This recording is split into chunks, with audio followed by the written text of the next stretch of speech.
Bueno, buenas tardes a todas y a todos, buenas noches, quizás en otros lugares del mundo, especialmente en España. Aquí nos encontramos contando con la presencia de Miguel Ángel Vázquez Vázquez en el marco de estas charlas gerontológicas que hemos dado inicio ya hace algunos meses atrás, cuando fue recientemente declarada la pandemia y nos dimos la oportunidad, en lugar de ir pensando y reflexionando e ir generando algunos espacios de encuentro también, con este propósito de aprender, de compartir, insisto, de reflexionar, de recalcular y también, ¿por qué no?, de acercarnos afectiva y emocionalmente a algo tan indispensable, tan necesario, que escasea tanto en tiempos como este. Así que celebro por todos esos temas también la presencia del doctor Miguel Ángel Vázquez Vázquez, que prontito va a ser presentado por Edgardo y por Micaela, quienes ya también son viejos conocidos de la casa y todos los viernes nos acompañan presentando estos encuentros y coordinando y dirigiéndolo junto con todo el equipo de la Dirección Nacional. Simplemente desear una buena jornada, doctor, y agradecerle especialmente su presencia aquí.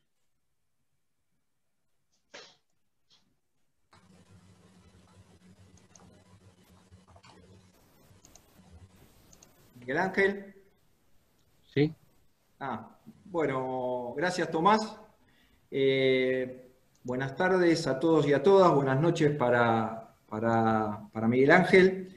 En primer lugar, y en el marco de seguir construyendo estos puentes gerontológicos que venimos sosteniendo, estamos terminando una muy linda triada compuesta por ilustres profesionales de vuestro país. Nos han visitado Pilar Rodríguez, Clarisa Ramos Feijó, y en este momento estás vos con nosotros, con lo cual te agradecemos en primer lugar tu generosidad. Utilizamos un eslogan que lo terminamos de definir la semana pasada con un lindo video que pasamos, que la realidad indica que gracias por venir y gracias por estar con nosotros, ¿sí? Y en el marco de agradecerte esta posibilidad de contar con tu vasta experiencia, algunos ejes que me gustaría invocar antes de poder hacer tu presentación. Creo que la experiencia vivida en primer lugar en tu país, que a nosotros nos ha servido mucho como espejo en el marco de la promoción y prevención de este COVID. Comentar que el envejecimiento no lo podemos afrontar solamente del plano sanitario o social. Yo creo que esto nos dio como resultante el gran trabajo que hay que hacer a nivel transversal, por un lado. Por otro lado, estos problemas urgentes que sí o sí ameritan del esfuerzo de todos y de soluciones cada vez más intersectoriales e interdisciplinarias, ¿sí?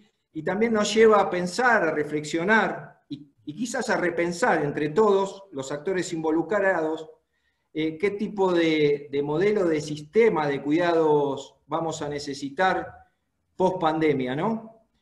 Entonces, ampliar esta cultura gerontológica, y qué más que tener la oportunidad de poder contar con tu presencia para que nos transmitas esta vasta experiencia transitada, ya que fuiste el primer creador del Centro COVID de Personas Mayores en España. Dicho eso, voy a tener el honor de presentarte. El doctor Miguel Ángel Vázquez Vázquez es médico especialista en geriatría, es presidente de la Sociedad de Geriatría y Gerontología de Galicia, es diseñador, gestor y director del primer centro para pacientes con COVID-19 en España, es profesor asociado de la Universidad de Vigo, es conferencista internacional, autor de más de 30 publicaciones sobre geriatría y gerontología, en gestión residencial y de programas para la vejez y la dependencia. Participa en proyectos de investigación y consultoría internacional de la Comisión Europea en países de Latinoamérica. Miguel Ángel, gracias por estar, gracias por venir. La palabra es tuya.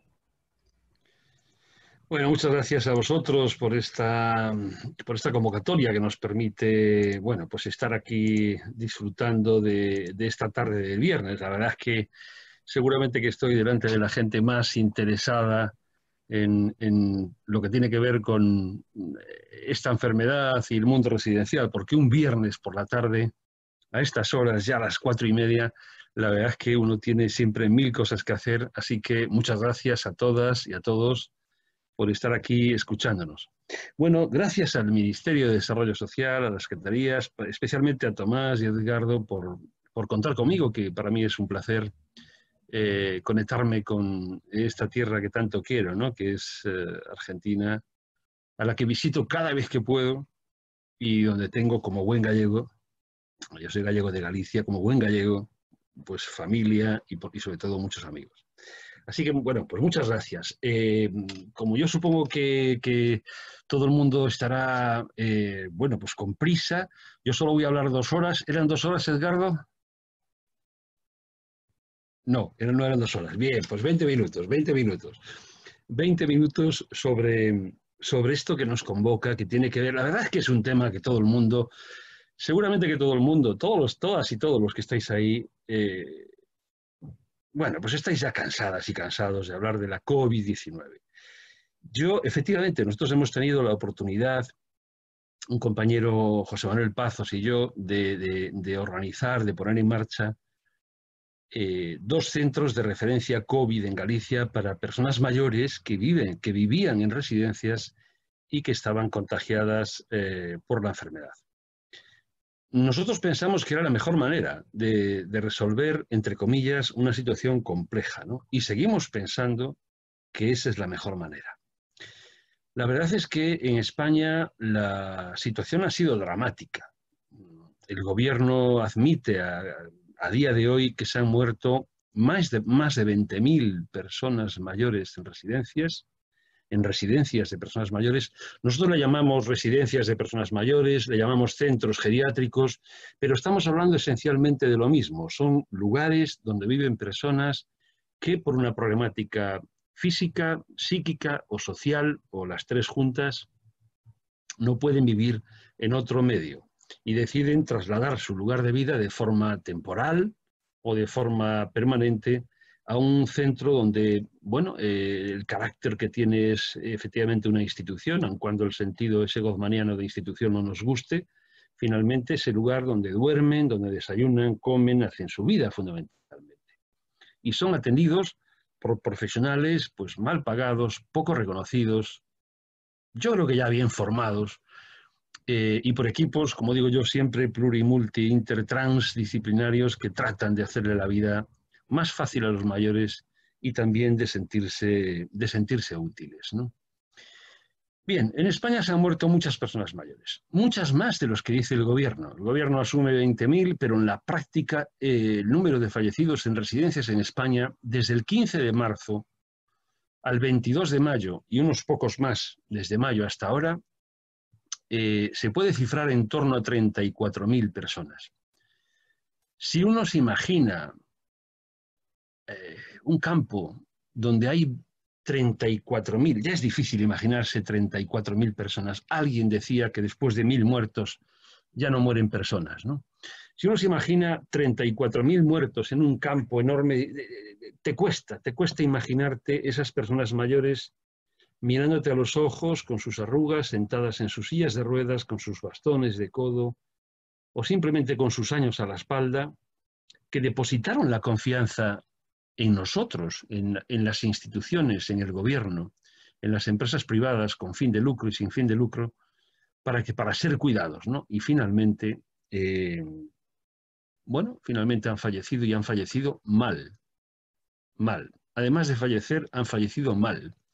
Han fallecido atendidos por unos extraterrestres que iban metidos en unos trajes de plástico, con unas mascarillas que prácticamente nos cubrían la cara y nos dejaban los ojos, y los ojos con una pantalla además, con guantes. Había quien se ponía 3 pares de guantes.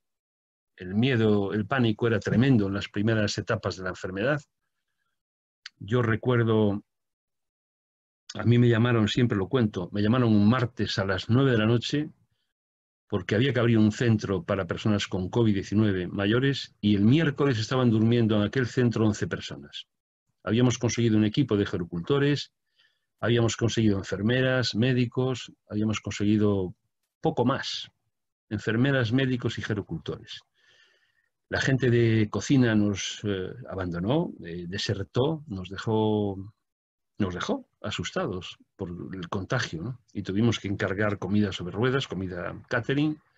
La gente de limpieza del hotel donde estábamos alojados, el equipo trabajaba 7 días seguidos y dormíamos en un hotel que estaba a 200 metros esos 7 días seguidos y luego se iba a su casa 14 días. No disponíamos en aquel momento de PCRs, ni siquiera disponíamos de test rápidos. Disponíamos de clínica y, bueno, si algún trabajador tenía clínica positiva, que entendíamos que era positiva, en aquel momento la clínica positiva era fiebre, dolor de garganta, tos, etcétera, no pensábamos en gastroenteritis, o sea, en diarreas, ni pensábamos en procesos de otro tipo, pero bueno, si alguien tenía algún síntoma, en esos 15 días que permanecía en su casa aislado de su familia, pues no le incorporábamos al equipo, ¿no? Y si en esos 15 días no tenía ningún problema, volvía al cabo de 15 días y trabajaba una semana. O sea, trabajábamos una semana, descansaban 2 semanas y volvían a trabajar una semana y este era un poco el régimen de trabajo. Trabajábamos 12 horas seguidas, pero bueno, nadie aguanta metido en un traje, en un equipo de protección personal 12 horas seguidas, con lo cual el límite máximo de permanencia con el traje eran 3 horas y media a 4 horas. Había alguno que aguantaba 4 horas, pero se pasaba mal, se sudaba mucho, etc. Tuvimos que improvisar porque no había nada escrito. El modelo lo sacamos de China. O sea, a mí cuando me llamaron el martes a las 9 de la noche para poner en marcha un centro, al día siguiente me dijeron, tienes todos los recursos, ponlo en marcha. Me llamó el presidente de mi comunidad autónoma y le dije que sí. Y le dije que sí, le dijimos que sí, tanto mi compañero José Manuel y yo, porque había sido nuestra propuesta. Nosotros habíamos propuesto al gobierno que crearan centros de cuidados intermedios para personas que tenían COVID y que vivían en residencias, porque pensábamos que había que evitar fundamentalmente los contagios, porque la mortalidad estaba entre un 11 y un 14%. Es decir, que nosotros creíamos que los mayores no tenían que ser trasladados a un hospital por tener COVID si no tenían síntomas, pero también pensábamos que no podían permanecer en una residencia porque el contagio iba a ser masivo y la mortalidad iba a ser muy alta. De modo que, como no podíamos trasladarse al hospital y no podían estar en una residencia, creamos centros que denominamos centros de cuidados intermedios. Esos centros, como el que estoy yo contando, eran centros donde el régimen de vida era muy parecido a un hogar residencial, a una institución geriátrica, a un centro geriátrico, pero estaban atendidos por equipos médicos y de enfermería las 24 horas del día. Disponíamos de oxígeno que podíamos administrar a altas presiones y el régimen de trabajo en ese centro de cuidados intermedios era idéntico a un servicio de medicina interna de un hospital. O sea, intuitivamente paranizamos, eso fue bien, solo tuvimos una mortalidad de un 5% en las personas que tuvimos ingresadas, un 5%, frente al 11% como mínimo que había en los hogares geriátricos. Por lo tanto, reducimos la mortalidad.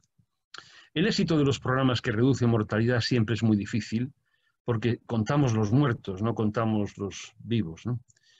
Un poco lo que os ha pasado a vosotros desde la Secretaría General, desde el Ministerio de Desarrollo Social. Cuando yo hablaba con Tomás hace 2 días, digo, mira, Tomás, probablemente vosotros nunca sabréis lo que habéis hecho, porque contamos los muertos, no contamos los vivos, no contamos el sufrimiento que evitamos, no contamos los contagios que hemos evitado, sino simplemente contamos los contagios y contamos los muertos, ¿no?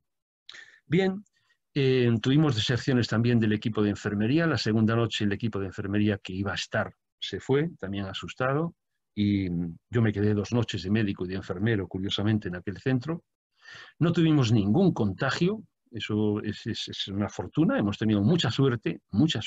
En el primer centro que se montó en España, el equipo de trabajo, que era un equipo de trabajo al que aprovecho una vez más para felicitar, aunque no me escuche nadie, de los que trabajaban conmigo probablemente, porque fue lo mejor que me ha pasado en mi vida. Dirigir un equipo de gente que podía trabajar con COVID, que se jugaba en aquel momento su salud que se podía jugar la salud de su familia, que iba a estar trabajando en un centro 12 horas diarias, 7 días, y luego se iba a ir a su casa aislado 15 días, era un equipo que merecía desde luego todo mi aplauso. Y creo que el aplauso de todos. Como vosotros, con vuestros equipos, también merecéis ese aplauso, ¿no? Bueno, eso fue así. Cerramos el centro el día 22 de mayo porque no había ya más contagios. España estaba confinada en aquel momento y unos días después cerramos el segundo centro que habíamos abierto en Santiago, donde sí hubo contagios. Mi compañero, el director del centro, también se contagió. Estuvo hospitalizado por una neumonía y muy a punto de que le ingresaran en la unidad de cuidados intensivos porque tenía un proceso respiratorio bastante grave, ¿no? No tuvimos ningún fallecido entre el personal, pero sí tuvimos en ese segundo centro, hemos tenido contagios. Bueno, la experiencia fue buena. Curiosamente ya los americanos están publicando los primeros resultados con este mismo enfoque, o sea, están sacando a los positivos de las residencias geriátricas y los están trasladando, ellos los trasladan a hospitales de cuidados mínimos. Nosotros, como no teníamos hospitales de cuidados mínimos, habilitamos centros de cuidados intermedios, que fue prácticamente lo mismo. Yo supongo que después de que los americanos publiquen estas cosas, el mundo entero hará lo que dicen los americanos, porque suele ser así, ¿no? ¿Cuál es la situación a día de hoy? Bueno, a día de hoy en España tenemos un rebrote, tenemos una segunda oleada, más que un rebrote, una segunda oleada. Y curiosamente volvemos a cometer los mismos errores. Ya mi gobierno decidió no volver a abrir las residencias intermedias, con lo cual, pues os pongo ejemplos muy concretos. Los 2 centros en los que hemos tenido más contagios hace 2 semanas, en el primer centro arrancó con 52 contagios por un trabajador que había asistido a una fiesta familiar. Tenemos que decir que el mayor riesgo, obviamente, son los trabajadores en las residencias, o sea, los mayores solos no se infectan porque alguien viene de fuera a infectarles, y la culpa no es de ellos, la culpa es del coronavirus, sin duda alguna, pero bueno, el que lo traslada no es una persona mayor, es un trabajador. 53 positivos y al cabo de una semana tenían pues 130 y se murieron 18. El segundo centro que tuvimos ahora con otro trabajador que asistió a una primera comunión, creo, y se contagió, lo seguimos en el trazador, o sea, cuando hay cuando hay un positivo, hay unos técnicos sanitarios, médicos, enfermeras, que van haciendo el trazado, el seguimiento de la vida anterior en esas 2 semanas de ese trabajador. Entonces, ese contagiado había estado en una reunión familiar, se hizo PCR a los que tuvieron la reunión familiar. Dentro de los PCR positivos había un cuidador de personas mayores que trabajaba en esa residencia, se hizo PCR a toda la residencia, había 13 casos positivos entre personas mayores, a día de hoy hay 139 y ya van por 5 muertos, por 4 o 5 muertos. O sea, la evidencia científica está demostrando que la única solución que tenemos ante un PCR positivo en una residencia, en una persona mayor, es sacarlo de ahí. Porque si lo dejamos ahí, el contagio es casi seguro. ¿Qué podemos hacer para evitar los contagios? Porque hay que asumir que los centros geriátricos no están en islas aisladas de la comunidad. Por tanto, si hay virus en la comunidad, habrá virus en la residencia. Esto es un hecho. O sea, si en el lugar en el que vives hay coronavirus, en esa residencia va a entrar sí o sí coronavirus. Y por tanto vas a tener contagios. Y si tienes contagios, vas a tener muertos. Yo creo que estamos aquí porque queremos evitar esos muertos. Yo tengo una presentación que quería compartir con ustedes, con vosotros. Voy a ver si puedo compartirla. Supongo que es esta. Sí, es esta. Bien, bueno, en vez de ir para arriba, ahí está. Experiencias COVID. Bueno, ¿qué estamos haciendo nosotros? Nosotros pensamos lo siguiente. Nadie sabe más que tú mismo de tu centro y de las posibles respuestas para evitar contagios. Es decir, yo no vengo aquí a contaros nada que vosotros no sepáis. Es más, parto de la base de que los que más sabéis de vuestro centro sois vosotros. es probable que nunca sepamos lo suficiente. Es probable que este escenario de compartir experiencias nos aporte al menos alguna reflexión o quizá algún aprendizaje. Yo desde luego no sabía nada y sigo sin saber o sabiendo poco de lo que ocurre ante el COVID. Pero sí que tengo claro una cosa.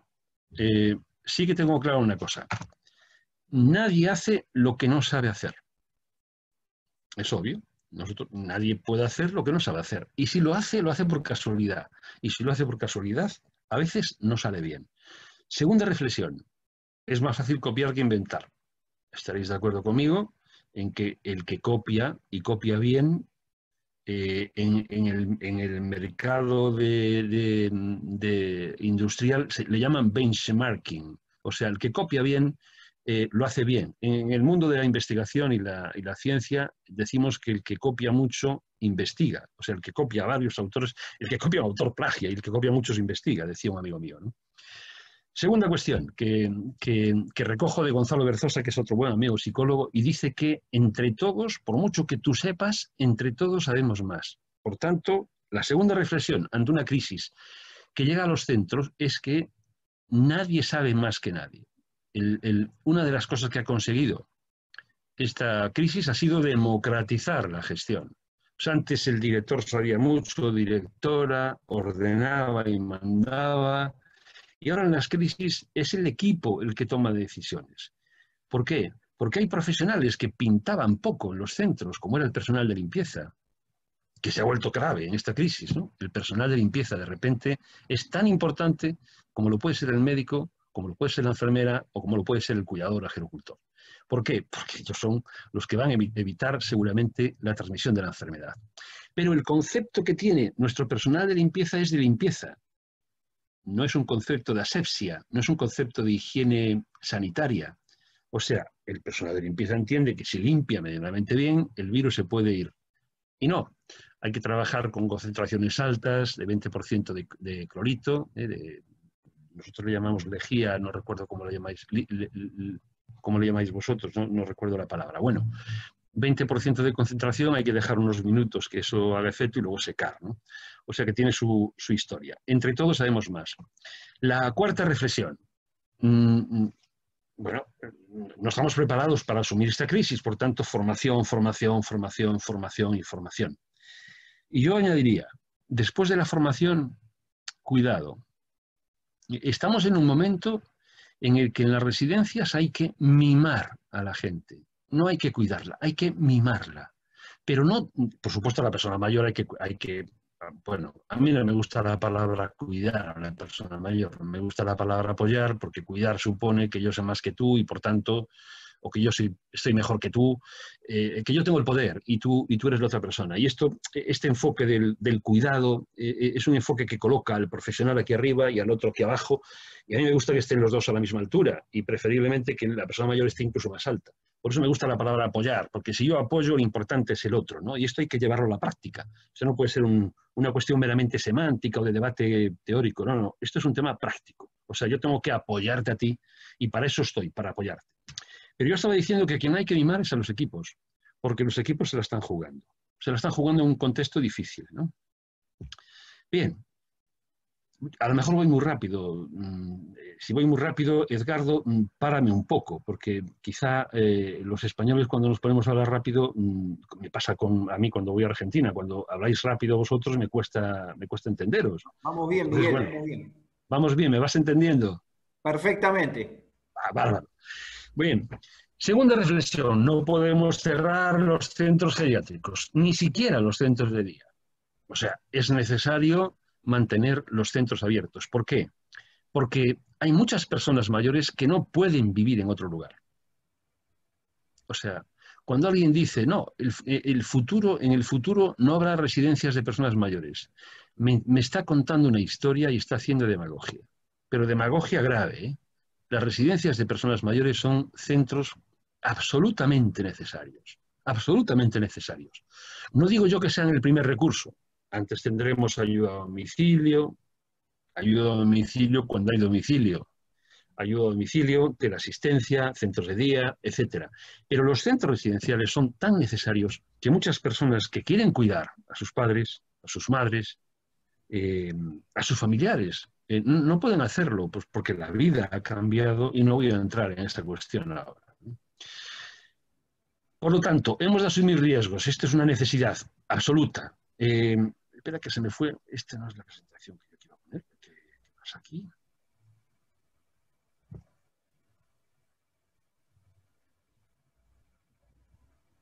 Ahora.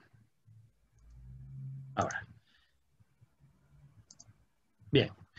Entonces, si hemos de asumir riesgos y el centro tiene que abrir, ¿cuáles serían los elementos a tener en cuenta para evitar el que entre la enfermedad, por tanto que tengamos un caso, o si tenemos un caso, que no se extienda a los demás?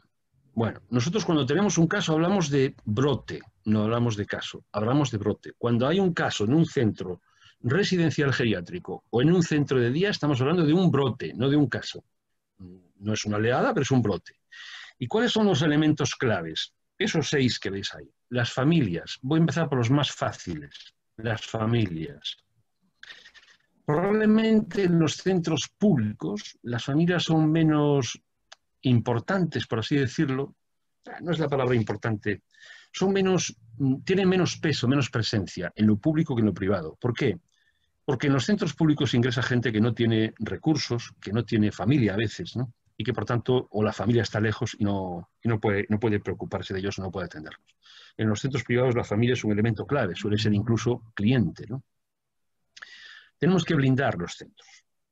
Hay que cerrar los centros a las familias, esto es así. Yo recuerdo al principio de la crisis en España, cuando yo hablaba con las organizaciones de Latinoamérica, con el PAMI, con algunas otras que trabajé, con México, con Colombia, con Uruguay, con Paraguay, con Argentina, y les decía, oye, tenéis que cerrar los centros a las visitas. Y los responsables decían, pero ¿cómo vamos a cerrar? Hay que cerrar, tenéis que cerrarlos por seguridad, porque si alguien familiar entra sin saber que está enfermo, puede causar muchas desgracias y algunas víctimas, porque no solamente es el que muere, es el que sufre, y son las lesiones que deja la COVID, ¿no? Lo segundo, informar de forma permanente a estas familias. Claro, si tú no les dejas entrar, tendrás que habilitar un plan de comunicación para mantener una comunicación virtual o presencial de algún modo. La presencial implica visitas, y nosotros somos partidarios de permitir visitas de familiares. ¿Por qué somos partidarios de permitir visitas? Porque creemos que esto se va a prolongar en el tiempo y no es legítimo que una persona no pueda ver a su familia. Sí que es verdad que habrá que establecer espacios adecuados, ¿no? Vamos a hablar un poquito de esto, ¿no? Visitas. Os invito a que copiéis alguno de los protocolos que hay por ahí. Si no los encontráis, pues yo os los puedo facilitar 2 o 3 links donde están colgados protocolos de visitas, que define cuántas. Bueno, pues en realidad se permite una visita a la semana de un familiar, siempre el mismo, como en un lugar preferentemente exterior, controlado, a 2 metros de distancia entre el familiar y la visita con mascarilla, el familiar la visita con mascarilla, la persona mayor con una mascarilla si puede ser FFP2. ¿Cuánto tiempo? Media hora como máximo. En algunos países solo permiten 15 minutos. Colombia solo permite 15 minutos. En España permitimos 30 minutos. Después de cada visita hay que limpiar la zona, hay que desinfectar la zona. Tiene que haber un coordinador interno de visitas, tiene que haber alguien que supervise directamente esa visita, porque es muy frecuente que las visitas se salten las normas. Uno de los problemas que tenemos con las visitas es que tocan al familiar, a veces se salen de la zona y quieren abrazarle.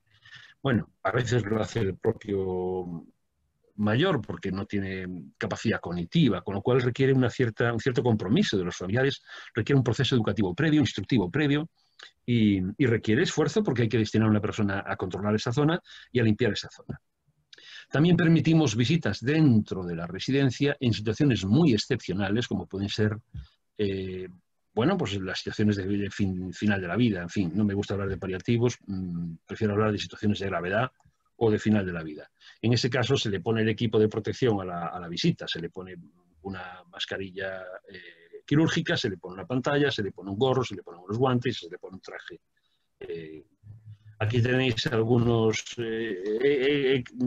bueno, he subido Estas fotos que son de un lugar en el que al que nosotros apoyamos a nivel técnico, a nivel médico, yo paso a veces consulta en este centro. Esta es una zona jardinada, la que veis a la izquierda de la pantalla. Hay un muro, hay un cristal y bueno, pues los mayores están aquí en esta zona del banco. Aquí veis, en una foto se ve por dentro, en la otra se ve por fuera. Bueno, es una zona agradable, la gente puede verse. Tenemos este espacio un poquito más adecuado. Bueno, pues en verano pueden estar prácticamente 2 personas con un familiar, aunque no permitimos más que una, ¿no? Veis el entorno. También hay una zona un poco más interior con bancos. Yo creo que todo el mundo tiene un espacio, suele tener, ¿no? Pero en Galicia y en España, que ahora vamos al invierno, también hemos habilitado una zona dentro de la residencia. Esta es una galería, una zona que hemos destinado a visitas. Yo creo que en esta siguiente diapositiva se ve perfectamente. Aquí a la derecha, si veis el puntero, que no estoy seguro de que lo veáis, hay una puerta. Esta puerta es directa al exterior, o sea, la familia no tiene que entrar realmente en el centro, entra en esta galería. Aquí hay un cristal, es un policarbonato que separa esta zona de la visita y esta zona de la persona mayor. Es una zona pequeña que se puede limpiar con facilidad. Creo que en la siguiente diapositiva vais a ver que se puede ventilar, está ventilada, con lo cual bueno, pues los riesgos se van reduciendo. Y también tenemos otra zona para la gente que tiene más dificultades, para estar en una silla, una zona un poquito más cómoda, en la misma galería, donde pueden estar compartiendo un espacio. Bien, las salidas de las personas mayores de las residencias. Bueno, es un conflicto de derechos. O sea, es obvio que las personas mayores pueden salir de la residencia, salvo que haya una normativa del país que impida que esto sea así. En nuestro país, las personas mayores pueden salir de la residencia. Pueden salir de la residencia para ir a tomarse un café, para ir al notario, para ir a una gestión bancaria o para ir a donde quieran. Y esto sí que es un peligro. Las personas que salen al exterior sí que pueden ser un peligro. Esto está protocolizado, definimos también un poco todo esto y le sugerimos a los familiares que procuren no sacar a las personas mayores de la residencia porque las ponen en riesgo a ellas, pero además ponen en riesgo a otras, ¿no? Entonces, no es legítimo. O sea, es legítimo que alguien quiera salir a tomarse un café, pero no es legítimo que ese alguien pueda contagiar a su compañero de habitación, que es un cardiópata o es un broncópata. Ese compañero de habitación puede enfermarse y morirse. Por lo tanto, al regreso le pedimos que cumpla una serie de cosas. Le pedimos que cambie de ropa, que se duche y cambie de ropa, y le pedimos, y si es posible, le restringimos a una zona que llamamos de cuidados intermedios, ¿no? Bien. Y en la organización, ¿qué es lo que cambiamos? Pues mirad, lo hemos cambiado todo. En las residencias hemos cambiado muchas cosas. Yo creo que la COVID es la gran oportunidad para cambiar algunas cosas. Yo os hablaba antes de que la COVID había venido a democratizar la gestión, en cierto modo, porque todos nos hemos convertido en importantes, todo el mundo puede sugerir, todo el mundo puede aportar ideas para la creatividad. Hemos convertido profesionales que tenían menos importancia en la organización en esenciales, por ejemplo, personal de limpieza, o gerocultores, que son tan importantes o más que el médico, siempre lo fueron, pero ahora más todavía, ¿no? Es decir, han ido a cambiar todo porque hemos roto las normas. Es decir, todo estaba muy organizado en las residencias. Se levantaban a una hora, se acostaban a otra, comían a otra, y todo era así. O sea, si no llegabas al comedor a las 8 de la mañana o a las 9 de la mañana no comías porque era tarde, ¿no? Y ahora todo es mucho más flexible. O sea, la gente... Es más, esos comedores grandes los hemos roto en comedores pequeños, o sea, hemos decidido que tienen que comer a 2 metros de la próxima persona, con lo cual los comedores que teníamos para 90 personas, pues al final se han quedado para 40 o para 30 personas. Entonces hemos tenido que establecer turnos, hemos habilitado comedores en lugares que no estaban pensados para comer, o sea, en espacios, yo qué sé, pues de paso, incluso alguna residencia habilitó comedores pequeños en baños geriátricos que no se utilizaban mucho, ¿no? Y hemos convertido esos pequeños espacios en lugares de vida, ¿no? La gente con creatividad ha puesto plantitas en esos comedores, han puesto cortinas, han puesto manteles de cuadros, han puesto una velita, los han decorado de tal manera que se han convertido como en restaurantes pequeños, ¿no? O sea, pensad en vosotros cuando vais a un evento, a una boda, a un matrimonio, a un casamiento, y hay esos comedores enormes que sales como con la cabeza loca. Y esos comedores chiquititos que vas a esos restaurantes pequeños donde tú puedes hablar, no hay mucho ruido, comes mejor, la gente come mejor, la gente come más, la gente está más agradable, la gente está más tranquila, ¿no? Bueno, pues hemos cambiado todas estas cosas, ¿no? Hemos sectorizado.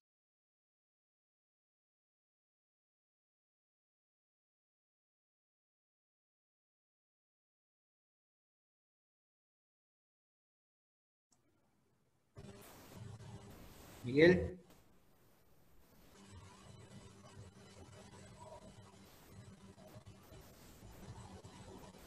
Esto es lo más importante. Hola, hola, hola. Miguel, ahí volviste, a ver. Acá te escuchamos bien ahora. A ver, probá, Miguel. Miguel. Internet. A ver, ¿ahora me veis? Ahí sí, ahí sí.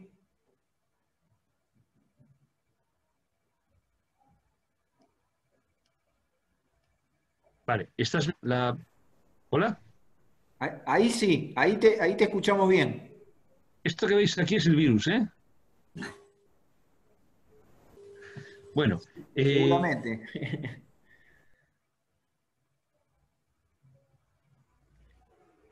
Lo perdimos. Ahí se volvió a cortar, ¿eh? Cris, ¿me escuchás? Sí, sí. Es una cuestión de su conexión a internet, así que vamos a esperar que se normalice. No sé si él nos debe estar escuchando, quizás. Así que... Hola. Te perdimos, Miguel, ¿eh? Hola. Hola, hola. Estamos teniendo problemas en España. ¿Me podéis oír? Sí, ahí sí. Pero Ahí sí. cortado te escuchamos, Miguel. A ver ahora. ¿Y ahora? ¿Hola? Ahí sí, ahí sí. Ahí sí. Bueno, a ver si nos deja la conexión a internet. No sé dónde quedasteis escuchando. Que alguien me diga dónde quedasteis. ¿Cuánto tiempo estuve hablando solo? Estabas hablando de los comenzando con esta diapositiva. Bien. Estaba contándoos que hemos convertido espacios destinados para otras cosas en espacios de vida. ¿Eso lo oísteis? Sí, sí. El tema de comedores pequeños, cómo la gente articuló esos espacios que no estaban pensados para comedores, cómo fue dotando... Perfectamente. ¿Sí? Bien. Sí. Perfectamente. Bueno, el problema que tenemos con... Hay como dos... Yo diría... No, se va, se pierde. Qué lástima, sí. Esperemos a ver si puede sumarse. Únicamente que deje de compartir pantalla. A ver si deja de compartir pantalla en una de esas. Diría que en las residencias, en esta situación...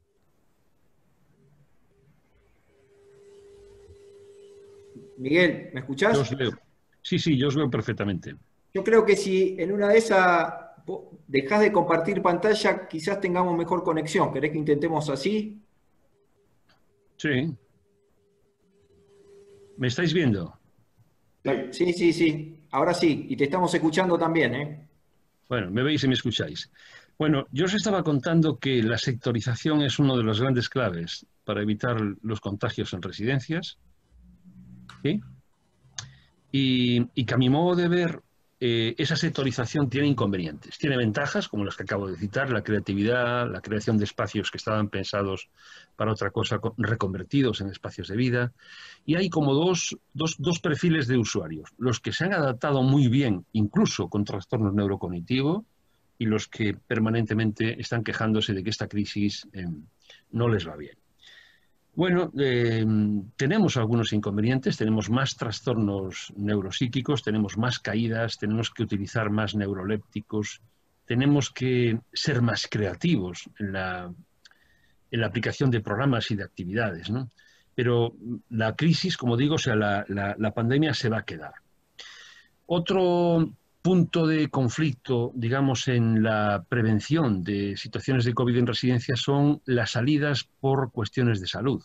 O sea, yo estaba diciendo que hay que procurar evitar las salidas de ocio, pero hay salidas de salud, ¿no? Los que van a hacerse pruebas a un hospital, los que van a hacerse analíticas, los que van a un especialista.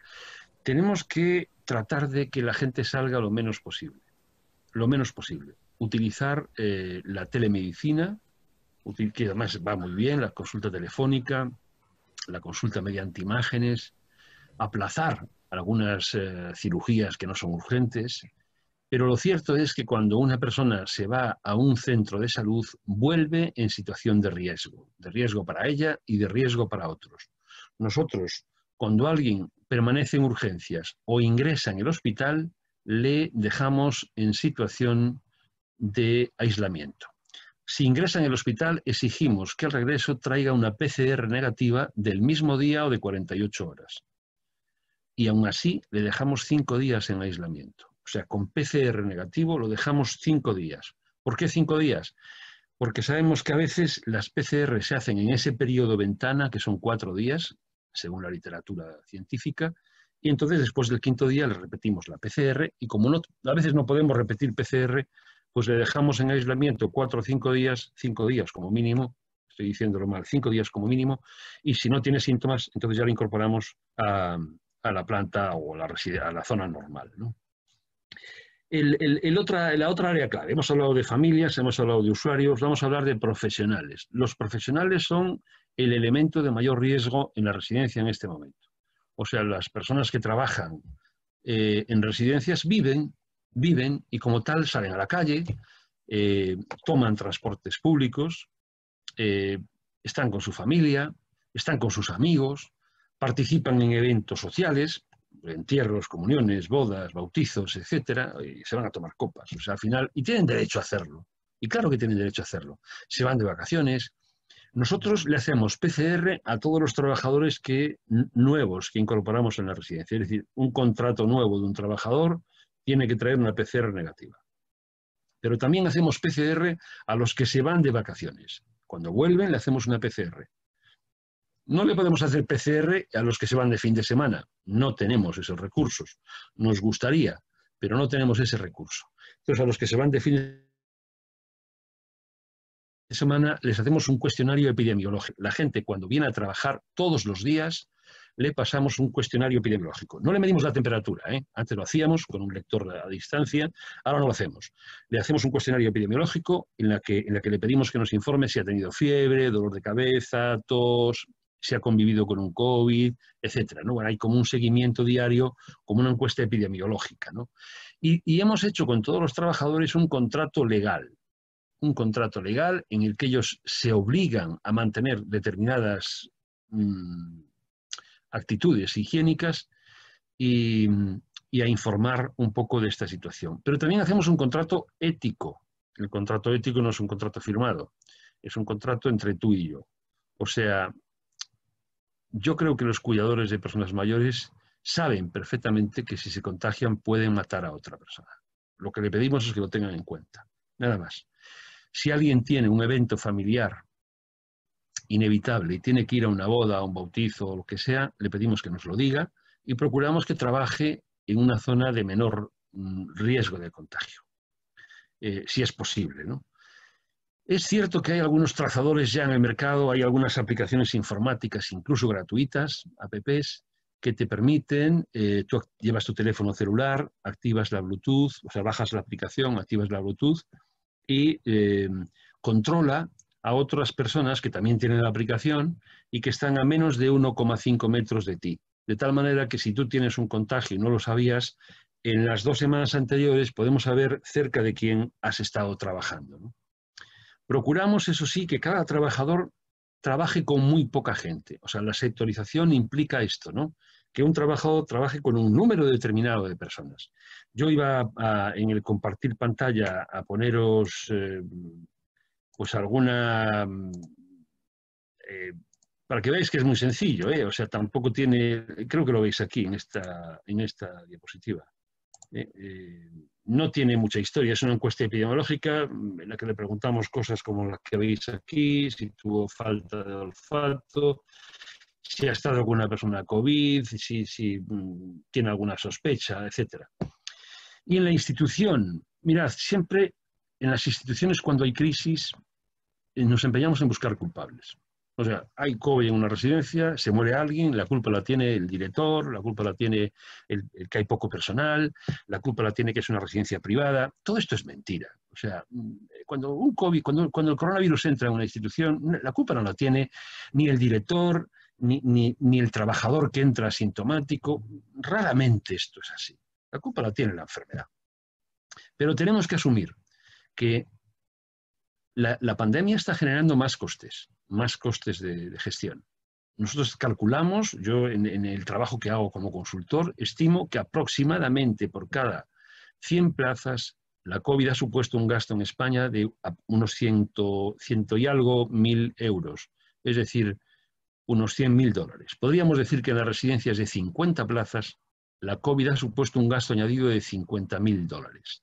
Y esto tiene que asumirse, porque ha de asumirse. O sea, no podemos pensar que podemos trabajar de la misma manera que trabajábamos cuando los días eran más claros. Tenemos los días oscuros y tenemos que trabajar de otro modo. Bien, es necesario un plan de comunicación con el exterior, ¿no? Yo creo que si tenéis en alguna residencia COVID, lo que yo creo que la comunidad agradece es que seáis muy transparentes, no solamente con las familias hay que comunicarse todas las semanas, por lo menos una vez, ¿no? Con todas, ¿sí? O sea, no vale comunicarse con el familiar principal, porque a veces tienen algunos conflictos familiares. Hay que comunicar a toda la familia qué está pasando, sobre todo si hay un cambio de estado en una persona, ¿no? Porque la COVID la enfermedad se comporta de un modo muy raro, ¿eh? A mí me dice todo el mundo, oye, tenemos mucha gente positiva, pero no tuvieron ningún síntoma. Sí, la mayoría de la gente no tuvo ningún síntoma, pero entre el 11 y el 14% se mueren. Y se mueren, no se mueren con fiebre y con todo, se mueren de formas muy raras. Se mueren por infarto de miocardio, se mueren por un ictus, o sea, un ACV, se mueren de diferentes cosas que no habíamos previsto, ¿no? Pero eran COVID positiva y ahora estamos sabiendo ya que esos infartos y esos ictus forman parte de los síntomas de la enfermedad. O sea, la enfermedad te mata no solamente por insuficiencia respiratoria, te mata también lo que hablan por ahí, ya están hablando del neurocovid, te mata también de otra manera. Bien, yo terminaría aquí y me presto, por supuesto, a lo que queráis preguntarme. Quería subir esta referencia, no quiero cargaros de referencia, pero esta sí, esta me gusta porque está colgada en esa página web, además en la pantalla, o sea, si abrís la web de Agent News, sale esta noticia, ¿no?, en la que se presenta uno de los primeros artículos ya de Pfizer que demuestra que el separar personas positivas que viven en residencias de las residencias reduce enormemente la mortalidad de los que quedan y de los que se van. Es decir, trasladar a centros de cuidados intermedios a personas mayores con COVID que viven en residencia reduce la mortalidad de ellos mismos y evita la enfermedad en los otros. Por lo tanto, tenemos casi todas las cartas para jugar bien, y si no jugamos bien es porque no queremos. Muchas gracias. Bueno. Miguel Ángel, ¿me escuchás? Te escucho perfectamente. Bueno, en primer lugar, agradecerte esta transmisión de conocimientos y de experiencias en primera persona, transitada en tu país. Te había dicho anteriormente que España ha sido un espejo para nosotros en cuanto a estar atento, en cuanto a manejar la prevención y la promoción. O sea, básicamente agradecerte por esta transmisión de conocimientos, como te decía anteriormente. Algunas cuestiones que me llevan a la reflexión y quizás para poder abrir el abanico de preguntas. Yo decía que quizás escuchándote a vos, nosotros vivimos en una sociedad que es muy afectiva, muy afectuosa con la gente, y estamos muy acostumbrados a los abrazos. Entonces, comparaba esta expresión de estos tiempos que hay de visita, de media hora, de 15 minutos, y de no poder abrazarse, y hacía una analogía con empezar a aprender a caminar nuevamente, ¿no? Donde quizás el reto más importante es situar la temática del envejecimiento realmente en una agenda de gobierno que sea transversal desde lo sanitario, pero también desde lo social, con todos los actores y todas las profesiones involucradas, inclusive la institución familia, ¿no? Quizás consultarnos también qué lugar ocupa nuestra sociedad, porque en una sociedad donde hay cada vez más viejos, tenemos cada vez menos geriatras. Y quizás preguntarnos si la geriatría o la enfermería, antes de que suceda todo esto, estaba encuadrado dentro de una segunda clase, ¿no? Quizás cosas para reflexionar. Y bueno, también hacia qué modelo de sistemas de cuidado o de apoyos uno se va direccionando. Yo creo que con esto que acabas de decir, necesitamos sí o sí incorporar el tema de la formación, necesitamos incorporar el tema de realmente el trabajo en equipo y no en grupos de trabajo, donde todos son importantes, donde vivimos y habitamos en una sociedad que nadie se salva solo, que necesitamos del otro.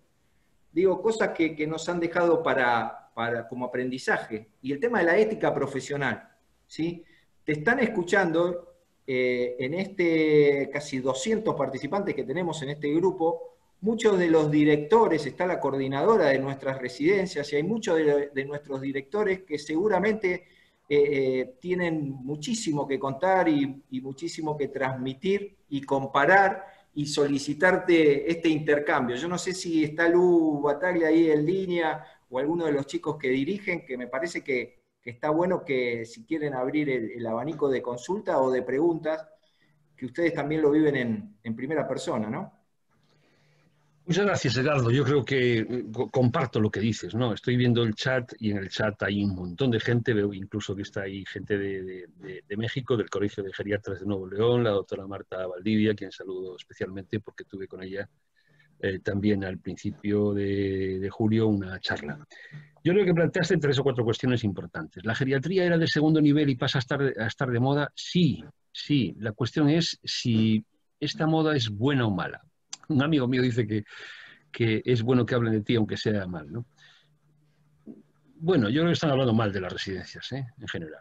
No creo que las residencias hayan salido a los medios de comunicación como artífices de nada. Yo creo que, una vez más, salimos a los medios bajo la lupa y bajo un periodismo amarillista que no nos deja quedar bien. También tengo que decir que esta segunda oleada, que por cierto la vais a tener, o sea, no bajéis la guardia porque la vais a tener, o sea, la vais a ver, porque la vais a ver en vuestra comunidad. En el momento que tengáis positivos en la comunidad, vais a tener positivos en la residencia, seguro. Bien, en esta segunda oleada ya no es culpa de las residencias. En España ya los medios de comunicación tan amarillistas, con titulares tremendos, ya están siendo conscientes de que no es un problema de las residencias. A ver, yo tengo que deciros que yo trabajo en residencias hace 30 años. He sido director de una residencia pública grande de 300 personas, del Inserso. El Inserso era una de las entidades más conocidas que había en España y creo que además conocida internacionalmente, sobre todo en el mundo latinoamericano o iberoamericano, ¿no? Y sigo trabajando. He trabajado en residencias pequeñas, en residencias grandes, en residencias públicas, en residencias privadas y sobre todo he desarrollado mucha acción de consultoría, de apoyo en acciones de mejora. O sea, hay muchas organizaciones que me contratan para que trabaje con sus equipos en mejorar las cosas, ¿no? Aquí he trabajado mucho en Chile, en Argentina, en Uruguay, en Paraguay, en fin, en Colombia, etcétera, ¿no? Y fíjate, yo creo que el mundo todavía no asume que el futuro son las personas mayores. Hoy ya no es noticia cumplir 100 años. Ya no es noticia. O sea, tenemos que meternos en la cabeza que vosotras, sobre todo vosotras, las que me estáis escuchando, es probable que de las 200 personas que me están escuchando, 18 o 20 cumplan más de 100 años. O sea, ya están haciendo los que van a vivir, 120 o 130 años. Y esto no lo digo yo. O sea, esto lo dicen investigadores que tienen un peso específico que no vamos a discutir, gente que recibió el Premio Nobel de Medicina. O sea, vamos a vivir, las generaciones que están naciendo van a vivir 120 años. Por lo tanto, va a haber personas mayores. Y la sociedad no tiene todavía la conciencia de esto, ¿no? Yo cuando hablo con los mayores y hablo de prevención de envejecimiento y me llaman para hablar de medicina preventiva, lo primero que hago es tratar de introducir en la cabeza a la gente que van a vivir muchos años, que aunque tengan 85 años, van a vivir todavía muchos años. Todavía se pueden echar una novia o un novio, o pintar la casa, o cambiar las cortinas de la cocina, o cambiar el auto. ¿Entendéis? O sea, esto es clave, que la gente tenga la conciencia de que va a vivir, porque si tiene la conciencia de que está vivo, vive, y si vive, probablemente se mueve, y si se mueve, probablemente no está quieto, y si no está quieto, mejora, y está haciendo prevención. Entonces, el mundo tiene que darse cuenta de que la geriatría es un tema de presente, pero sobre todo es un tema de futuro. Y me haces una pregunta, Edgardo, así muy suavecita, que ¿por dónde va el nuevo modelo? Ay, difícil me lo pones. Porque había un modelo hasta ahora.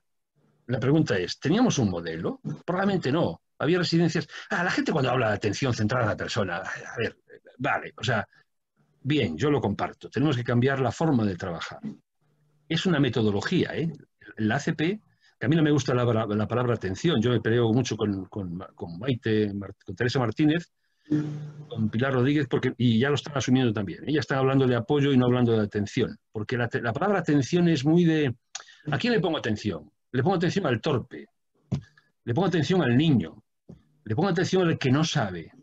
Entonces la palabra atención no me gusta, insisto en la palabra apoyo, porque si yo apoyo, lo importante eres tú.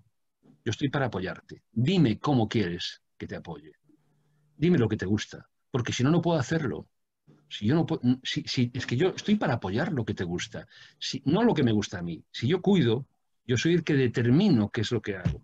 Y si yo atiendo, yo determino lo que hago. Pero si yo apoyo, tú eres quien determina. Y esa es la clave de la cuestión. Entonces, los modelos de futuro, obviamente han de pasar por el cambio de metodología de trabajo, porque vamos por la vida de máster en gerontología, nos ponemos una bata blanca, un uniforme azul y ya parece que somos tremendos. No, es que uno cuando pasa el tiempo se da cuenta de que sabe poco y muchas veces son ellos los que tienen razón.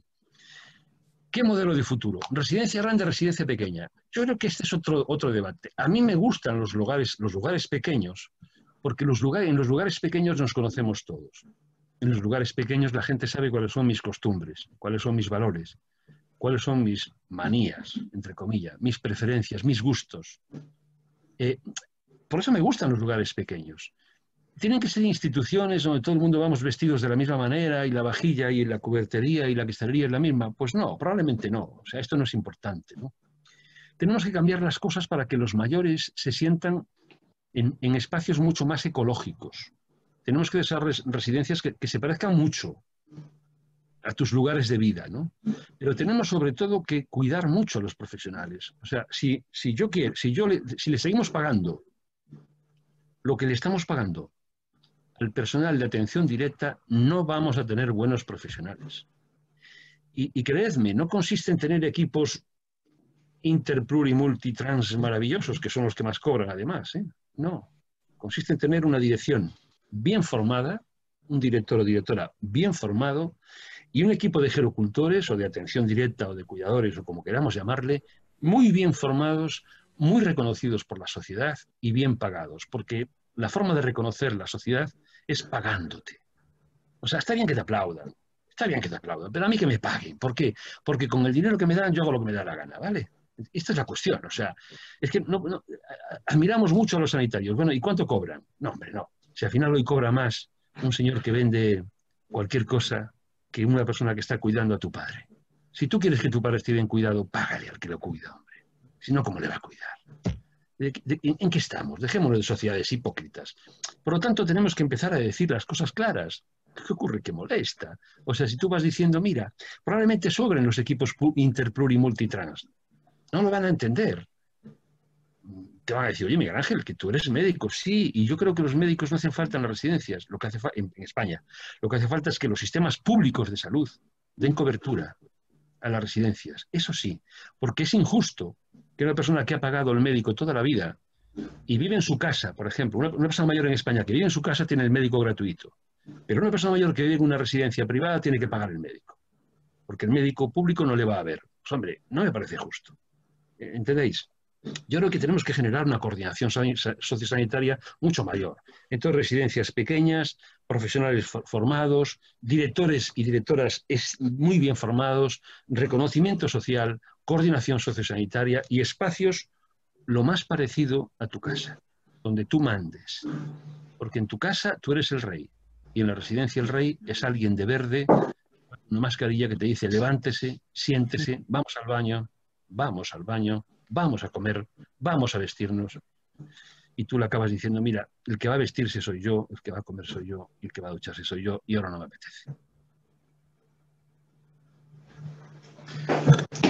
Miguel Ángel, muchísimas gracias, insisto, a cada paso, en todo momento, insisto en agradecerte. Recién justamente Edgardo destacaba algunos aspectos de la charla que nos has compartido y nos estás compartiendo, y agradezco porque conforme iba desarrollándose la charla, la presentación, confieso algunas particularidades también de esta nueva modalidad de comunicarnos y de estar cerca. Yo intercambiaba con Lucía Bataglia, que ahí también Edgardo la mencionaba, a través del celular, lo que podríamos definir como la metáfora de lo que es en una reunión presencial el acercarse y hacerle un comentario a un par respecto de los aspectos que me resultaban especialmente interesantes y destacables para implementar, para proponer y para desarrollar en nuestras residencias, que tan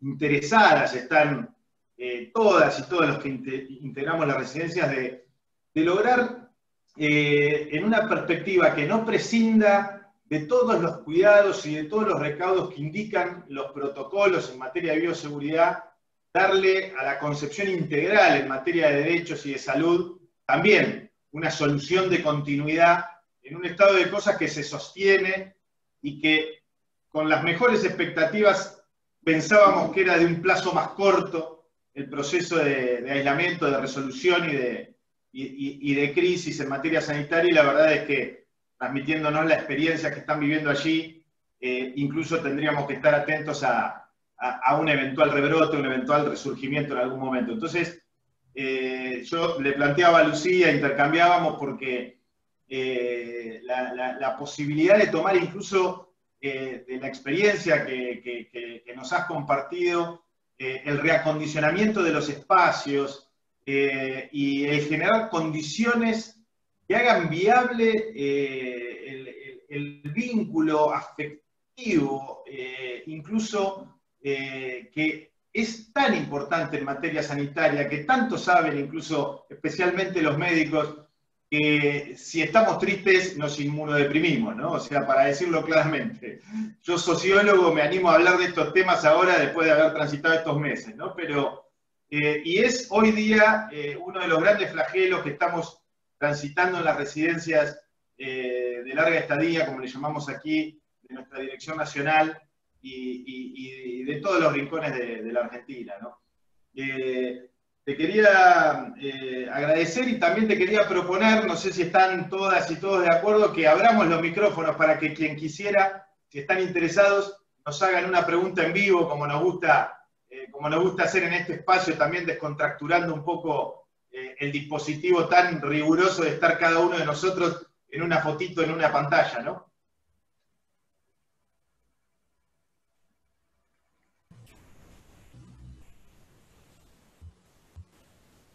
Ahí la escucho a Lu.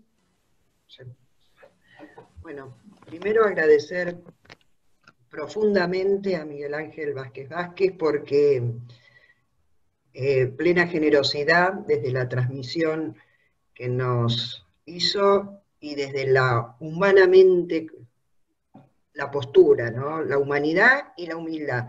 Y eso es de los grandes y eso es de generosidad.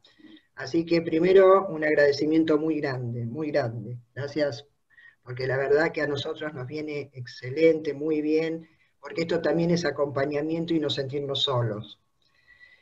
Y lo otro que quería comentar porque tiene que ver con esto, que los grandes, y escuchar estos discursos humanamente, es sumamente importante, porque una de las cosas que a nosotros nos sostuvo y nos sigue sosteniendo, porque estamos ¿no? Estamos en plena pandemia, nos sigue sosteniendo es todo un equipo de trabajo, que están muchos de los coordinadores de las residencias, y también de equipos de trabajo de las residencias, y lo que nos sostuvo y nos sigue sosteniendo es esto, ¿no? El valor humano que todo ese equipo tiene.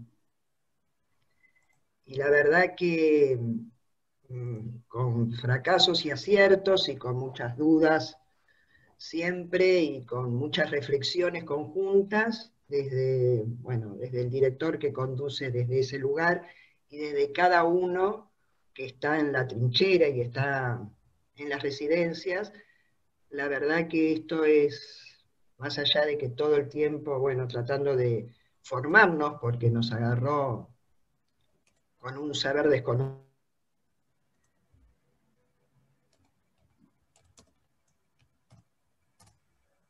Lu. Lu.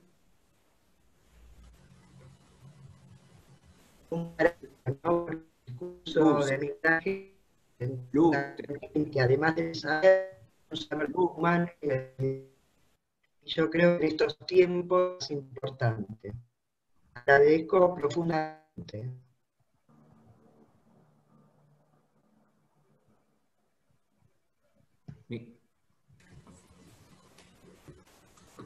Se te cortó, Lu, justo la última parte, pero muchas gracias. Acá hay, participantes que están levantando la mano para poder hablar, así que les vamos a dar la palabra. Cris, si vos me ayudás con los micrófonos. Acá les transmito, Mica, Edgardo, sí. En este caso Cristian. Vanessa me está pidiendo especialmente hacer una pregunta. Llegan también, no sé si podés buscarla, Cristian. Salvo que haya muchas, Vanessa. Paola. ¿Cómo está la virtualidad, Estoy. Ahí Creo está. que ahí aparezco, sí. Doctor, yo soy periodista, Vanessa Paola Avena. A mí lo que me interesa, dado que usted dijo que va a haber, que ya está sucediendo en España una nueva ola, ¿qué es lo que más le preocupa? Porque nosotros lo estamos viendo desde un lugar más demorado. Entonces, ¿qué es lo que más le preocupa de esta situación? Mira, lo que más me preocupa, la pregunta es buena, lo que más me preocupa es la normalización, normalizar lo que no es normal. Es decir, yo tengo la sensación de que en España la gente asume que por ser mayor te tienes que morir. Pero ahora encima asumen que cuando hay una crisis, la ofrenda, esto es la ofrenda, o sea, la sociedad en su conjunto se asusta, ¿no? Hay un coronavirus, habíamos pensado que ya tendríamos superado aquellas pestes, ¿no? Aquellas pandemias de siglos anteriores. Teníamos una medicina reorientada y pensada para la cronicidad, y de repente viene un virus que trastoca nuestro sistema sanitario, trastoca nuestro sistema económico, trastoca nuestra forma de vida, nuestro mundo relacional. Decía Edgardo que nuestra proxémica, nuestros abrazos, ¿no? Fíjate, yo una de las cosas que más añoré, y probablemente esto nunca lo dije, en esos 29 días, pues estuve 29 días metido en ese hotel y en esa residencia, trabajaba en el centro de cuidados intermedios porque los equipos se iban, pero yo me quedaba. Nos quedábamos el doctor Pérez Martín, que era el director de procesos asistenciales, y yo, y estuvimos ahí metidos 28 días. No terminamos dándonos abrazos de casualidad, ¿no? Porque es que lo que más añoraba yo, de verdad, que era el abrazo. Sí, era el abrazo, o sea, el contacto físico con alguien, o sea, es que era impresionante el hambre de decir, bueno, me voy a abrazar a mí mismo, ¿no? O sea, por eso entiendo, ¿no?, que no se puede tener a las personas mayores sin abrazos de sus seres queridos, ¿no? Y es duro tenerlos así. Y probablemente esto cause un daño psíquico en algunas personas con deterioro cognitivo que sea irreversible, ¿no? Entonces, la sociedad, en ese pánico y en ese cambio que ha supuesto esta pandemia, de alguna manera ha ofrendado la muerte de las personas mayores. Es decir, asume que es una pandemia y que el virus se tiene que llevar a alguien. Y en esa especie de arquetipo del inconsciente cede en ofrenda a las personas mayores y cede a los mayores que viven en residencias. Porque si no, creedme que no puedo entender cómo la gente hoy día, en el que la información fluye y sabe que se han muerto en España más de 20.000 personas en residencias, que han muerto solas, han muerto, no tenían a nadie a quien agarrar la mano. Se murieron injustamente, no tenían por qué morirse, no era su momento, ¿no? Y se han muerto y no ha habido ni un debate, los intelectuales, los tertulianos, los sindicatos, las universidades, la academia en general, los partidos políticos, nadie dice nada. Si en vez de morirse, digo yo siempre, ¿no? 20.000 personas mayores en residencia, se murieran 200 niños en un colegio, tendríamos seguramente la dimisión del presidente del gobierno. Pero digo otra cosa, mira, si en vez de morirse 20.000 personas se murieran 1.000 emigrantes, 1.000 personas de LGTB, en fin, yo qué sé, tendríamos un debate social tremendo. Los mayores no interesan porque los mayores son una ofrenda. La gente ofrenda a los abuelos. Si se mueren los abuelos, mis abuelos, no se mueren mis padres. No me muero yo. Y eso es normalizar, ¿sabes? Estamos normalizando lo que no es normal. Ese es mi mayor miedo. Ese ha sido mi mayor temor y ese ha sido mi mayor enfado a lo largo de esta crisis. O sea, yo creo que España, ¿no? Yo he trabajado toda la vida por la calidad de vida de las personas mayores. He sido geriatra, soy geriatra, y yo me esforzaba para que la gente no tuviese una úlcera, que estuviese bien nutrida, que estuviese feliz. Le medíamos todo. Le medíamos la felicidad, el ánimo, la depresión. Nos hartábamos de desarrollar herramientas de medida. Yo diseñaba, rediseñaba. Y al final viene una crisis y todo se cae como un castillo de naipes. Y se mueren los mayores y los geriatras. Los geriatras somos parte también, parte de la culpa. O sea, no sé, Vanessa, si respondo a tu pregunta, pero la reflexión es una reflexión que es profunda, ¿no? Y por tanto le agradezco mucho esa pregunta. Gracias. Mica,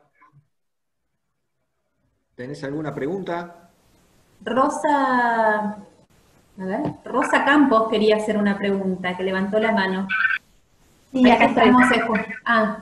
Muchas gracias y antes de todo darle muchísimas gracias al doctor Vázquez. La verdad que es un placer poder escucharlo. Y la pregunta que yo le quería hacer es en relación al modelo de cuidados que tenemos hoy en las residencias.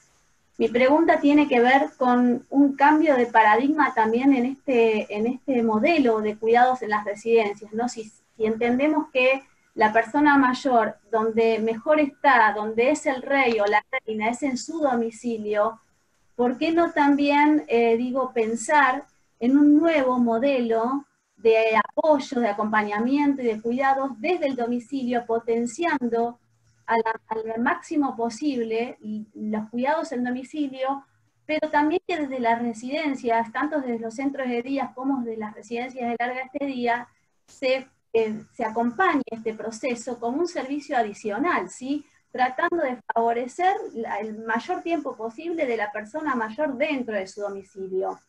O sea, lo que digo es, dentro de este cambio de modelo, si en España, por ejemplo, están pensando en fortalecer o potenciar los cuidados del domicilio, ¿sí?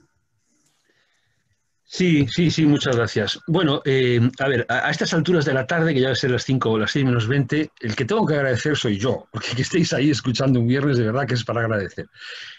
O sea, que yo feliz. Bueno, la cuestión que me haces es una cuestión buena, ¿no? En la medida que tengamos dinero, que tengamos recursos, que tengamos plata para hacer ayuda a domicilio, yo bienvenido, pero hay que pensar algunas cosas, ¿no? ¿Qué domicilios? En primer lugar, ¿no? Muchos domicilios no reúnen las condiciones apropiadas, ¿no? En segundo lugar, la ayuda domiciliaria es muy cara, muy cara. Es decir, llevar a un trabajador al domicilio, probablemente ni la sociedad española ni la sociedad argentina en este momento y en los próximos 10 años pueda permitírselo. Porque la ayuda a domicilio tiene que ser suficiente. Es decir, no vale con prestar 2 horas o 4 horas. Claro, los nórdicos, que tienen muchos recursos porque pagan muchos impuestos, prestan incluso 24 horas de ayuda a domicilio. O sea, cuando alguien se rompe una cadera, se le rehabilita en el domicilio, se le ayuda en el domicilio. Nosotros no podemos hacerlo porque no tenemos esos recursos. O sea, en primer lugar, domicilios, ¿qué domicilios? En segundo lugar, es caro. Y en tercer lugar, ¿qué profesionales mandas a un domicilio? Si tú mandas un profesional bien formado, no puedes pagarle lo que le estás pagando. Porque al final acaba siendo un servicio doméstico, es decir, una ayuda a domicilio de bajo nivel. Entonces, la única solución realmente es, por supuesto, potenciar la ayuda a domicilio en la medida de lo posible, Yo creo que la teleasistencia móvil, ahora mismo, la teleasistencia avanzada, está aportando buena calidad de vida y está permitiendo que muchas personas permanezcan en sus domicilios, porque les da seguridad a ellos y a sus familias. Hoy día ya llevas en un reloj o sea, Chile, por ejemplo, está desarrollando a través de Telemed unos programas de ayuda a domicilio fantásticos, y en España hay experiencias que podéis consultar en las páginas web que son realmente buenas, ¿no? Yo creo que Argentina tiene que desarrollar. Yo uno de los puntos quizás débiles que veo es ese. O sea, Argentina tiene que desarrollar programas de ayuda a domicilio, porque la gente quiere quedarse en su casa y quiere vivir en su casa, ¿no? Pero la otra opción es convertir las residencias en domicilios. Yo creo que cuando hablas de modelo de cuidados tenemos que empezar a cambiar las cosas. Habla de modelos de apoyo, pero cambia, o sea, pero que no se quede en el debate teórico. Es decir, lleva el apoyo allí, donde porque los gerocultores, nosotros, los gerontólogos, ¿no? Tenemos muy buena formación en gerontología, hacemos un máster en gerontología y ya nos parece que lo sabemos todo y que estamos capacitados y estamos autorizados para determinar en qué ocupa la vida una persona mayor. Pero ¿quiénes somos nosotros para eso? O sea, lo primero que queremos preguntarle a alguien es, ¿usted cómo quiere que yo le apoye? ¿En qué quiere que le apoye? Pídame usted. Esa es la cuestión. Claro, me vais a decir, hombre, ¿y la gente que tiene deterioro cognitivo? La gente que tiene deterioro cognitivo tiene historia de vida. Os lo habrá contado, calculo que Pilar, esto se habrá dicho muchas veces, ¿no? O sea, no se puede trabajar con alguien, apoyar a alguien que no sabes quién es. Porque nosotros nos llamamos, yo no me llamo Miguel y ya está. La gente cuando te pregunta, Miguel, ¿tú de dónde eres? ¿A qué te dedicas? ¿Qué has hecho en la vida? ¿Cuántos hijos tienes? ¿Qué te gusta? ¿Cuáles son tus...? Este es un tema de relación personal. Y sin embargo, en gerontología no lo hacemos. Le marcamos la ropa a la persona mayor cuando llega a la residencia y le borramos el pasado. Tendríamos que marcarle el pasado, ¿eh? Y no despistarnos con la ropa. La ropa también se pierde en España, ¿eh? No penséis que solo se pierde ahí. Recuerdo en el año 94 cuando trabajé en el hogar de ancianos de Temperley y después de 2 días me invitaron a un mate. Y cuando estábamos tomando mate, ¿no? Yo le digo, bueno, en España como se nos pierde la ropa, y la gente levantó la cabeza y dice, doctor, pensábamos que en España no se perdía la ropa. Mira, haces lo mismo, son los mismos mayores, con las mismas arrugas, las mismas zapatillas de cuadros, te agarran igual la mano, exactamente igual, somos la misma cultura. Lo que varía son probablemente el color de los uniformes, la calidad de algunas cosas, pero finalmente las personas tenemos las mismas necesidades y es relativamente fácil cambiar el modelo si empezamos a cambiar nosotros. Y nosotros tenemos que cambiar, como gerontólogos tenemos que cambiar, tenemos que pensar que no somos importantes. Y tenemos que desvestirnos, y tenemos que desplumarnos de ese traje de gerontólogos que tenemos y ponernos más abajo de ellos, que son los que realmente importan. Son ellos, las personas, las que importan. Nosotros no somos los que importamos, de verdad. O sea, yo sé que me quiero ir a casa tranquilo y feliz y a ver, yo quiero salir de mi trabajo pensando que he hecho lo mejor por todo el mundo. Pues la única manera de hacerlo es realmente minimizarte, ¿no? Quítate el uniforme y pon en valor al otro, porque esa es la clave de los cuidados, la clave del apoyo, ¿no? A las personas. No sé, yo lo veo así. Ya digo que es un debate largo, profundo. Esto ya no da para tanto. Nos estamos yendo, Edgardo y Tomás, nos estamos yendo de la charla. Yo estoy encantado, pero igual hay que montar otro día, ¿eh? Sí, por supuesto que sí, Miguel Ángel, claro que sí. Miguel, acá en el chat te están elogiando y te están diciendo que sos todo un poeta. Bueno, la vida también es poesía, ¿no? Además, de los mayores aprendemos cada día. La ventaja que tiene trabajar con mayores es que te cambian la vida, ¿no? Que te dan esa energía que en ese mensaje que te dicen ellos, me dicen a mí, fíjate tú, me dicen a mí, usted que es joven. Oh, joder. Y me echan unos piropos, además, las señoras me dicen, pero qué guapo es usted, ¿cómo no voy a estar a gusto con mis mayores? Claro. En fin. Miguel Ángel, tenemos otra pregunta de una ex compañera, Rosana Croas, que ahora trabaja en una residencia local. del gobierno de la ciudad.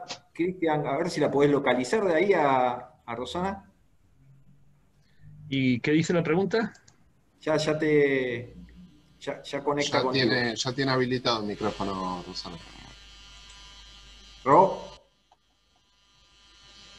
Rosana.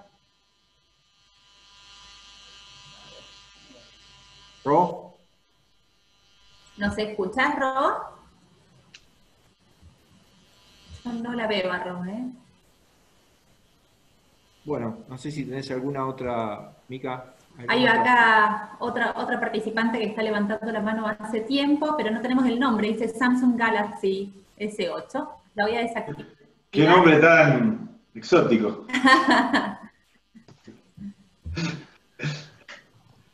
¿De dónde la encontramos? Hola, ¿me escuchan? Escúchenme, de verdad que por mis ganas de entrar rápido entré sin nombre. También, a ver si puedo. Okay. A ver. ¿Me escuchan?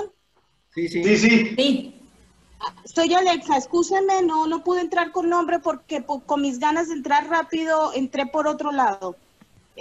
Ante todo, muchas gracias, súper lo que están diciendo. Hay algo que yo tengo claro, yo le enseñaba a mis alumnos y les decía, de cualquier 10 tonterías que alguien dice sale una oración que a uno le sirve para crecer. Lo que dice el doctor Pesa es verdad, uno no puede estar diciendo voy a hacer y no hacemos nada. Aquí estamos esperando, por ejemplo, yo no tengo la manzana completa, estoy haciendo un curso para poder presentar un proyecto a nivel gerontológico. La idea no sería solamente si mandan a los asistentes gerontológicos, si amplían las cosas. Yo pienso que las cosas ya están montadas y de las desgracias salen siempre cosas muy buenas. Y ya es el momento de preguntar, ok, no lloremos tanto sobre la leche derramada, hay tiempo para llorar, pero ahora sequémonos las lágrimas, ¿qué sigue? Tenemos grandes líderes, los he visto en varios grupos. La pregunta es, nosotros vamos detrás de ustedes porque nosotros no tenemos la manzana completa, ustedes tienen muchas herramientas. Yo me sigo preguntando hace tiempo, ¿qué es lo que vamos a hacer? Habla de Amia, perdónenme, los nombres me los estoy aprendiendo. Habla el profesor Virgilio, que lo amo, quiero decirle que lo amo. Pero yo siento que hay muchos líderes y ¿cuándo vamos a comenzar? No tenemos que esperar a que la pandemia se vaya, vuelva, quede. Ya nos dejó muchas cosas positivas. Yo lo miro así, no lo puedo mirar de otra forma. ¿Cuándo vamos a comenzar a empoderarnos de lo que ya nos está mostrando la pandemia a futuro para los ancianos en todos los lugares? Lugares ya existen. Yo pienso que los abuelos no quieren estar encerrados, perdón la palabra abuelos. Los adultos mayores no quieren estar encerrados, quieren que los lugares que ya existen, como los centros día aquí en Argentina, comiencen a evolucionar con todo lo que le dan a ellos, en alimentos, en cultura, en música, en artes, en todo. O sea, ¿cuándo vamos a empezar? Es mi pregunta. Yo estoy aquí para servir en el proyecto que ustedes quieran. Tengo un proyecto que no he podido presentar porque no sé de quién agarrarme, pero mi pregunta es, los que ya tienen proyecto, han escuchado tanto, porque es que la cabeza se revienta con poquito, yo me imagino que a ustedes está que se les revienta con tanto. ¿Cuándo vamos a empezar y qué es lo que vamos a hacer? Sigo preguntándome eso desde que llegué a Argentina. Pues empieza cuando quieras. No, estoy preguntándole a los líderes que están aquí, ¿cuándo vamos a comenzar? ¿Cuándo? Aquí estoy, lo que me digan que hay que hacer. Que levanten la mano los líderes de la reunión. Te pregunto tu nombre primero porque no lo has escrito, pero quisiera saberlo para hablarte amigablemente. ¿Cómo es? Gracias. Me excusé al principio porque no podía entrar y porque no pude colocar mi nombre y entré por otro lado. Soy Alexa. ¿Cómo me dijiste que no te escuché? Alexa. Alexa, un gusto en saludarte. Bueno, en principio...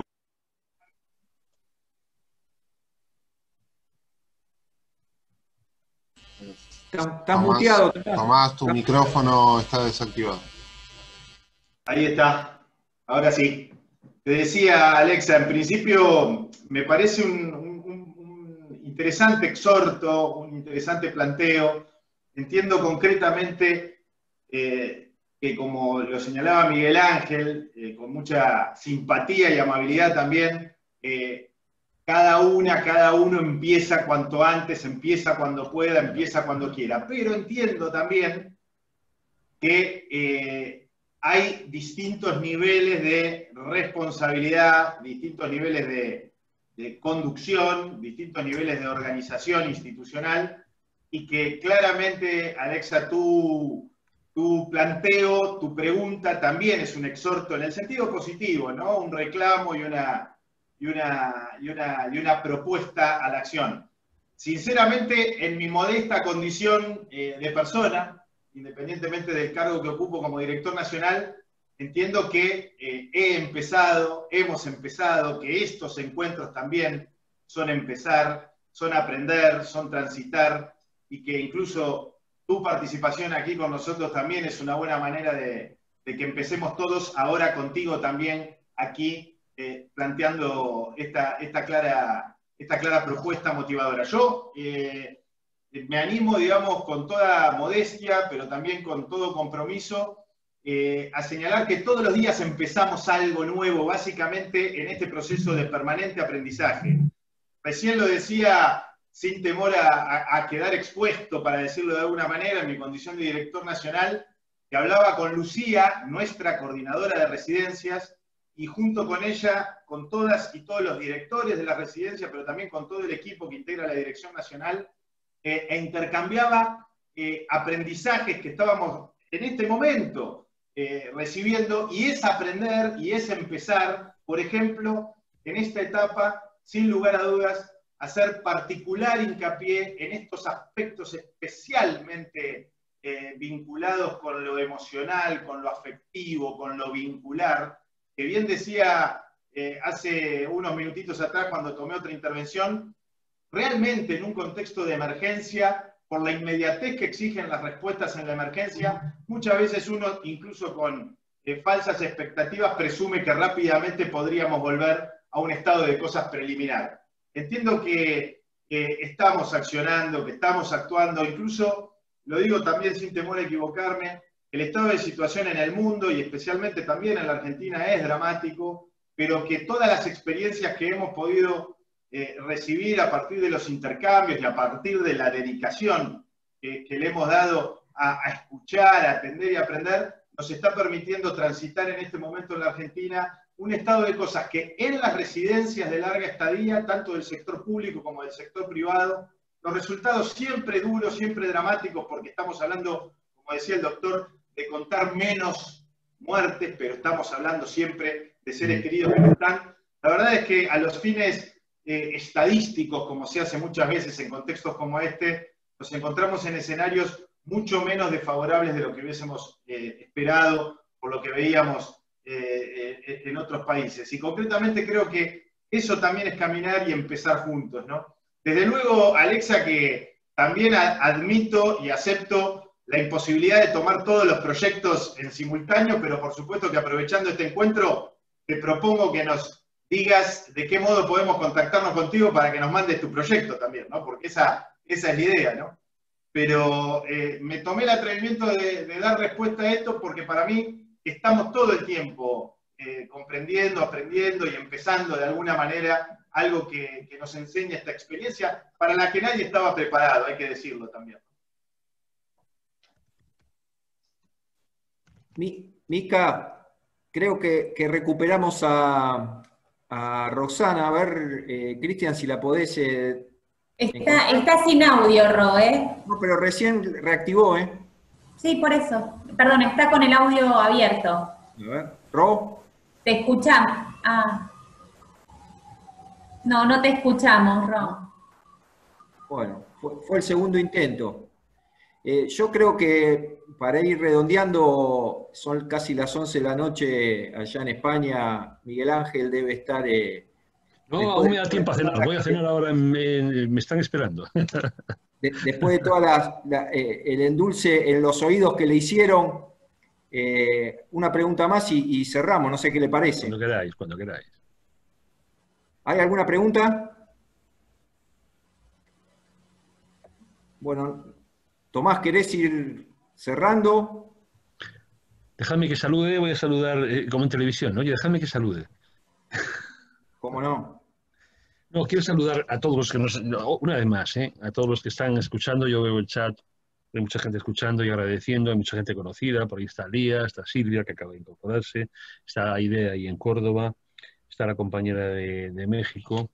Bueno, yo quiero despedirme sin más preguntas, pero quiero aprovechar antes de despedirme para agradecer a la Dirección Nacional que nos convoca por esta oportunidad, pero quiero agradeceros sobre todo lo que habéis hecho en este tiempo, porque hace 2 días Edgardo y Tomás me contaban un poco lo que habían puesto en marcha, cómo lo habían vivido, qué procesos habían tenido, y creo que este esfuerzo, ¿no?, que habéis hecho, como decía antes, no se cuenta el número de muertes, se cuenta el número de vivos, y yo soy geriatra, soy gerontólogo, por tanto lo que se haga, ¿no?, que tiene que ver con mi vida, que son las personas mayores, la razón de ser de mi vida profesional son ellos, ¿no? Así que no puedo menos que agradeceroslo de corazón, agradeceros lo que habéis hecho, agradeceros a vosotros que estáis escuchando en este viernes por la tarde, y ojalá de estas 10 oraciones que yo fui contando que os sirvan más de una, si pueden ser 2 o 3 mejor. Y nada, en el Facebook por ahí o en el correo electrónico, en LinkedIn, estoy a vuestra disposición. Visitad la página web del Ministerio de Sanidad en España. Hay algunos protocolos muy interesantes que tienen que ver con visitas, etcétera, que me preguntabais. También en la página web de la Sociedad Española de Geriatría y Gerontología, de la que formo parte, tenéis algunos protocolos muy interesantes. Yo creo que se pueden copiar, se pueden adaptar.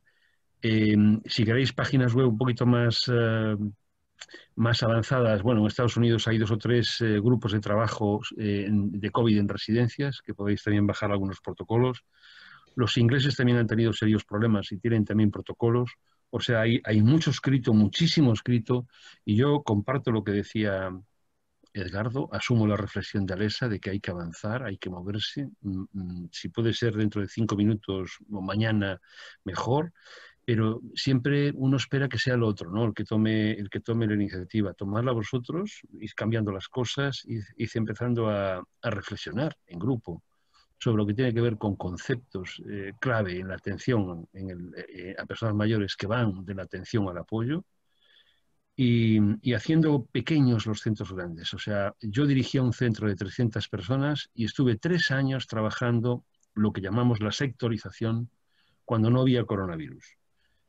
Probablemente ese trabajo de 3 años tuvo su fruto, ¿no? Y hoy la gente que trabaja en ese centro está más feliz que estaba hace 5 años, ¿no? Porque en el fondo todos queremos estar más felices y es lo que buscamos. Nada más, Edgardo. Perdona que te haya robado este tiempo, pero bueno, valía la pena también el que pudiera agradeceros lo que hacéis y agradecer a todos el tiempo que le han dedicado a esta charla. Miguel, antes de pasarle la palabra a Tomás y a Mica, despedirme, decirte que te agradecemos en mi nombre, digamos, los 200 participantes, pero más que nada me quiero quedar con si te tengo que decir una sola palabra, tenés un corazón tan humilde por esta transmisión de conocimiento que fue tremendo. Es pura pose, no hagas caso.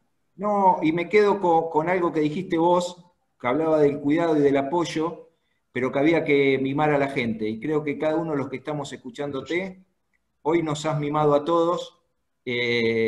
Así que un abrazo fraternal y agradecerte por tu solidaridad. Gracias. Y ya que estoy, te mando un beso. Gracias, Miguel Ángel. Gracias, agradecidísimos. Gracias por la sensibilidad, especialmente por eso. Realmente es eso lo que agradezco profundamente. Muchísimas gracias, Miguel Ángel. Y por supuesto que extiendo el agradecimiento a todas y a todos los aquí presentes, a los equipos de asistencia directa, a los equipos técnicos, a quienes han hecho posible este encuentro.